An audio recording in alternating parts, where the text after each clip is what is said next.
जब कोई नारी अपने परिवार को संभालती है, उन्हें संस्कारों से संपन्न करती है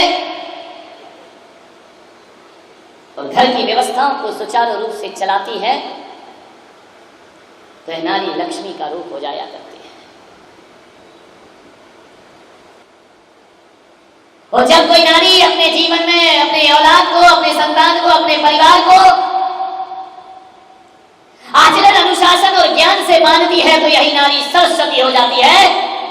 और जब यही नारी सामाजिक बुराइयों और कुरीतियों से लड़ती है, तो महिषासुर मर्दिनी रणचंडी दुर्गा का रूप हो जाया करती है। नारी वही है। नारी ना हो तो घर बेकार है। बिन घर नी घर भूत का डेरा। जिस घर में नारी नहीं होती है वो घर स्वर्ग नहीं हुआ करता है। पुरुष कमाता है, नारी संभालती है। अनंत शक्तियां हैं नारी में। नारी निंदा मत करो, नारी गुण की खान। और नारी से ही जन्मते तीर्थंकर भगवान। नारी ना हो तो अवतार पुरुष, तीर्थंकर पुरुष भी इस धरती पर जन्म नहीं ले सकते हैं। नारी बहुत महान है। हर जगह नारी को दोयम दर्जा दिया जाता है, लेकिन कई जिंदगी के ऐसे स्थान होते हैं जहां नारी पुरुषों से भी बढ़कर के काम किया। स्त्रीणाम सतानि सतसो जनयन्ते पुत्रान नान्या सतम तदुपमम जननी प्रसूता। मान तुंगाचार्य कहते हैं कि तीर्थंकर जैसे पुत्र को जन्मने वाली न तेरे जैसे कोई नारी है और न तुम्हारे जैसा जगत में कोई दूसरा पुत्र हो सके। वंदनीय हो गई नारी। नारी केवल भोग की वस्तु नहीं है। नारी को केवल भोग की सैया मत बनाइए। नारी पूजा की थाली है। और नारी कहा जाए तो घर गृहस्थी के मंदिर की देवी यदि कोई होती है तो वह नारी हुआ करती है। नारी के बिन घर जीवन सब बेकार है आदमी। दुख तो इस बात का है कि नारी ही नारी का शोषण कर रही है। पुरुष शोषण करता तो उससे लड़ा जाता, उसके लिए कानून बनाया जाता। दुख तो इस बात का है कि नारी के द्वारा नारी का शोषण हो रहा है, नारी के द्वारा नारी का उत्पीड़न हो रहा है, नारी के द्वारा नारी की हत्या कराई जा रही है। और हर माँ चाहती है कि मेरे को बेटा होना चाहिए, लेकिन मुझे बेटी नहीं होना चाहिए। वो माँ ये क्यों भूल जाती है कि मैं भी किसी के घर की बेटी रही हूं। ध्यान रखिए, नारी के द्वारा नारी का शोषण। एक माँ बेटे को इसलिए चाहती है, बेटी को इसलिए नहीं चाहती है कि एक बेटी होगी तो वो पराया धन है। और जिस दिन जवान होकर के उसका विवाह करेंगे, उस दिन मोटा दहेज हमें उसकी शादी में देना पड़ेगा। एक दहेज ऐसा अभिशाप है समाज के भीतर, ऐसा दहेज में आकर के बैठ गया है। ये दहेज का राक्षस ऐसा राक्षस है जो महिलाओं को, बालिकाओं को अपने शिकंजे में कसते चला जा रहा है। और आज यदि सबसे ज्यादा हत्याएं नारी की, बालिकाओं की हो रही हैं, और आज सबसे ज्यादा यदि गर्भपात हो रहा है, तो उसमें दहेज जैसा भी एक अभिशाप इस समाज के अंदर व्याप्त है। एक गरीब सोचता है मेरे घर लड़की हो गई तो मातम मनाता है वो कि एक कर्ज आ गया मेरे जीवन में, आज मुझे इतना पैसा जोड़ना पड़ेगा तब बेटी के हाथ पीले हो पाएंगे। नहीं मेरे भाई, दहेज एक बहुत बड़ा अभिशाप है। मालूम है नारी बड़ी पूज्य हुआ करती है। जैन धर्म कहता है, जैन दर्शन कहता है कि जब यही नारी सांसारिक प्रपंचों को छोड़ करके घर गृहस्थी का त्याग करके यदि आरिका और साध्वी का रूप ले लिया करती है, तो यही दोयम दर्जा पाने वाली नारी पुरुषों के द्वारा भी वंदनीय हो जाया करती है। और बड़े बड़े राजा महाराजा भी उसे अपना शीश झुका। नारी अपनी शक्ति को पहचाने, नारी अपने को शोषित ना करे। एक सास बहू को प्रताड़ित करती है, और इसलिए प्रताड़ित करती है कि वह दहेज में रुपया कम लेकर के आई है। लड़की के माँ बाप को उलाहना मिलता है, उन्हें शर्मिंदा होना पड़ता है, बहू को जिंदा जला दिया जाता है। मेरा नागपुर में चतुर्मास हो रहा था, एक बाप ने अपनी बेटी की शादी की। मालूम है बेटी का घर बसाने में बाप का घर बिक जाता है। अपने घर को गिरवी रखता है तब बेटी का घर बसाया करता है। उस बाप ने ऐसे ही किया। अच्छा लड़का मिला, अच्छा परिवार मिला, अपनी बेटी का विवाह कर दिया। लेकिन भूल गया वो लड़की का बाप कि जो लोग खुलेआम दहेज मांगते हैं, ऐसे लोग मेरी बेटी को कभी सुख नहीं दे सकते हैं। मोटी रकम ऐंठी गई, धीरे धीरे वक्त बीता, बाप ने मकान गिरवी रखा, दुकान गिरवी रखी। वो सोचा कि चलो मैं फिर से मकान बना लूंगा, फिर से दुकान ले लूंगा, कोई बात नहीं है, मेरी बेटी का घर बस जाना। चाहे लड़की के पिता बनना बहुत बड़ी जिम्मेदारी है। जीते जी घर की लक्ष्मी को अंगारों में भार दिया, दौलत के अंधों ने निर्धन की बेटी को मार दिया, दौलत के अंधों ने निर्धन की बेटी को मार दिया। पहले तो मीठी बातों से उसका मन फुसलाया, फिर एक रोज अंधेरे कमरे में उसको बुलवाया, मुंह पर पट्टी बांध दी गई, शोर नहीं मच पाया। जल्दी ही दो हाथों ने फिर एक सोला सुलगाया, और तड़पती अबला पर फिर तेल झमाझम झाड़ दिया, दौलत के अंधों ने निर्धन की बेटी को मार दिया। लड़की कैसी रहती है ससुराल में, विचार करिए।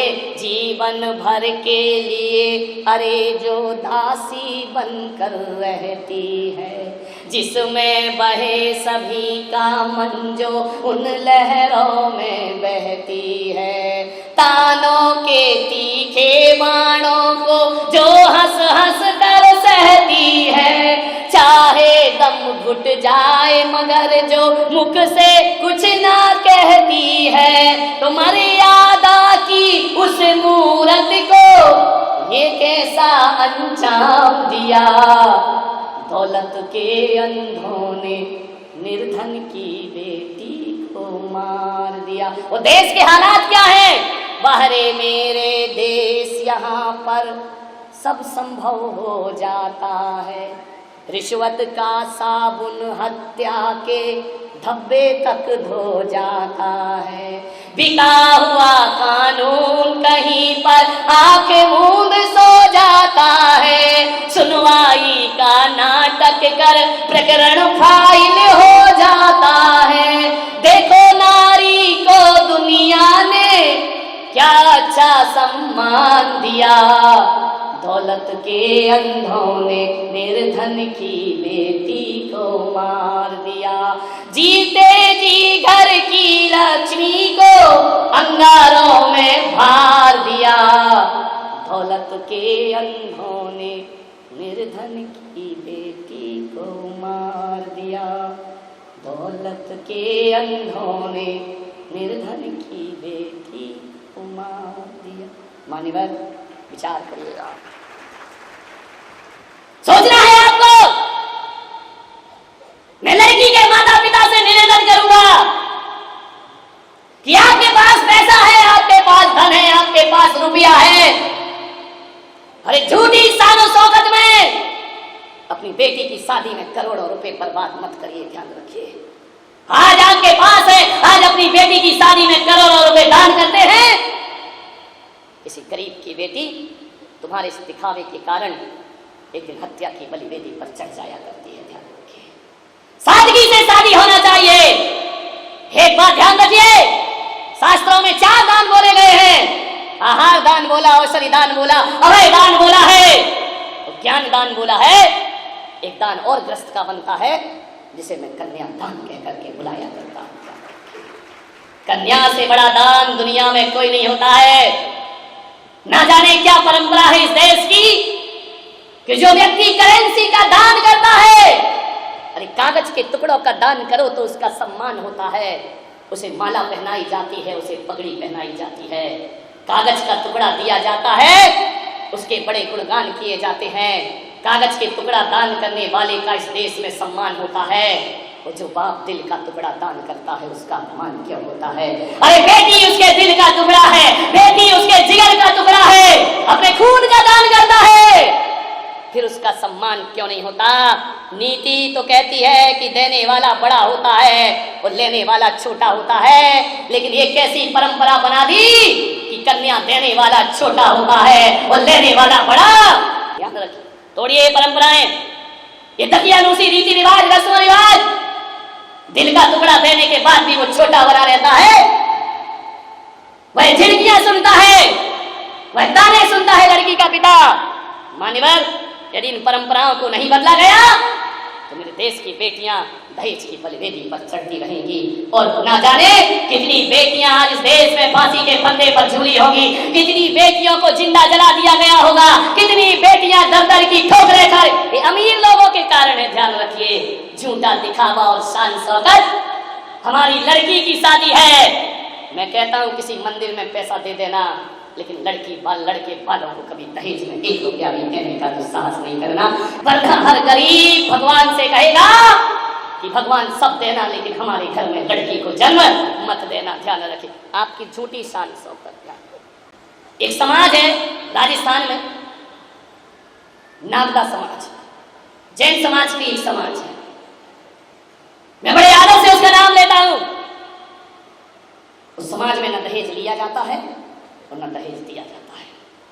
अरबपति भी होगा तो लड़की की शादी वैसे ही करेगा जैसे साधारण लोग करते हैं, गरीब भी होगा तो शादी वैसे ही होगी। सामूहिक विवाह का आयोजन किया जाता है। मान्यवर, अबलाओं के साथ खिलवाड़ मत करिए। कन्यादान से बड़ा दुनिया में कोई दहेज नहीं हुआ करता है, कन्या से बड़ा कोई दान नहीं हुआ करता है। मान्यवर, अपने सीने के टुकड़े को किसी अनजान घर में दे देना, ये किसी लड़की के पिता की ही बस की बात है, हर किसी के बस की बात नहीं हुआ करती है। सोचना है, बरसों साथ रहती है, 20-20 साल, एक पिता उस लड़की को नाजों से पाल पोस करके बड़ा करता है। कितने अरमान हो गए उस पिता के, जिस लड़की को प्रताड़ित करके मार डाला है।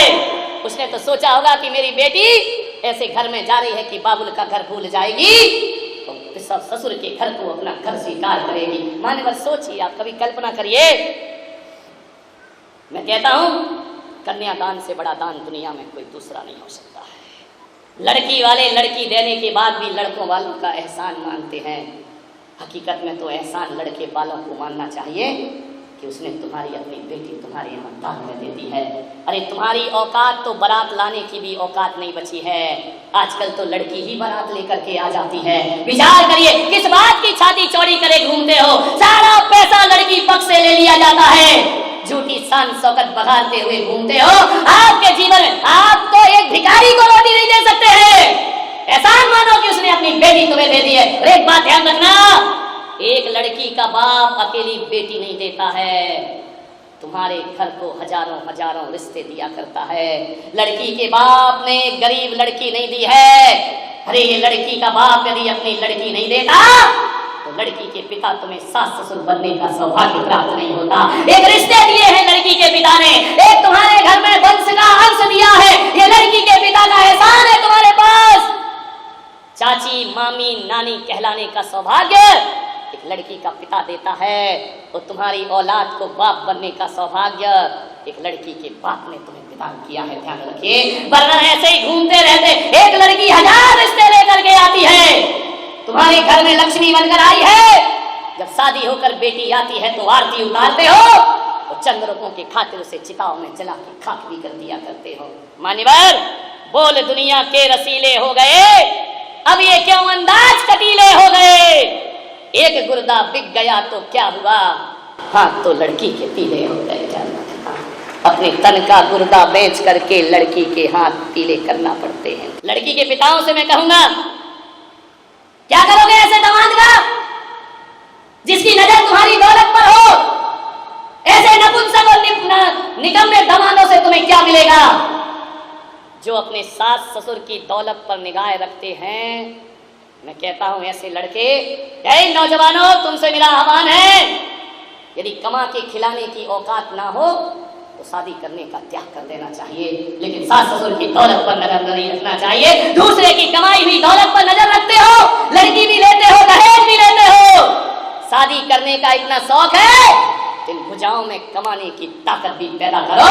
तो ध्यान रखिए, कोई सास ससुर दौलत दे रहा हो तो कह देना पिताजी हमें इस घर से लड़की चाहिए, हमें दौलत की कोई जरूरत नहीं है। एक संस्कारित बेटी चाहिए जो हमारे घर को स्वर्ग बना दे। क्या बात देखते हो, मेरा बेटा डॉक्टर है, इतना पैसा तो लेना ही पड़ेगा। मेरा बेटा इंजीनियर है, उसकी पढ़ाई में इतना पैसा लगा है। एक आदमी को मैं जानता हूं, उसके बेटा डॉक्टर था, वह लड़की देखने गई, जाकर के मालूम है लड़की वालों से क्या कहती है, लड़की तो सुंदर है, सब कुछ है, आओ थोड़ा लेन देन की बात कर लेते हैं। लड़की के बाप ने कहा कि बेटा डॉक्टर है, वो लेन देन की बात कर रही हो? बोले देखो भाई साहब, पैसा तो खर्च होता है ना, बच्चे को हमने पढ़ाया लिखाया, इतनी ट्यूशन दी, MBBS कराया, पैसा तो लिया होगा ना। अरे ऐसी लिस्ट पकड़ा रही है, इतने के कपड़े पहनाए, इतने का खर्चा हुआ, ये ट्यूशन में खर्च हुआ, ये डॉक्टर को पढ़ाई की उसका खर्च हुआ, इस बच्चे पर इतना खर्च हुआ, बाहर रहकर पढ़ा इतना खर्च हुआ, ऐसी लिस्ट दे रही है।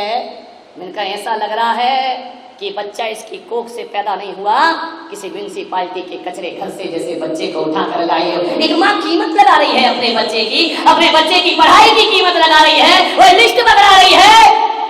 तेरे की जिंदगी मान्यवर, एक कसाई तो जानवर का मांस काट कर बेचता है, जो माँ बाप बेटे का दहेज लेते हैं ना, वो जीते जी अपने बेटे का मांस बेचा करते हैं। अपने बेटे का व्यापार दूल्हे बिक रहे हैं इस देश में, अपने लड़के को बेच लिया। इतने नखरे हैं तुम्हारे। एक दहेज विरोधी आंदोलन का अध्यक्ष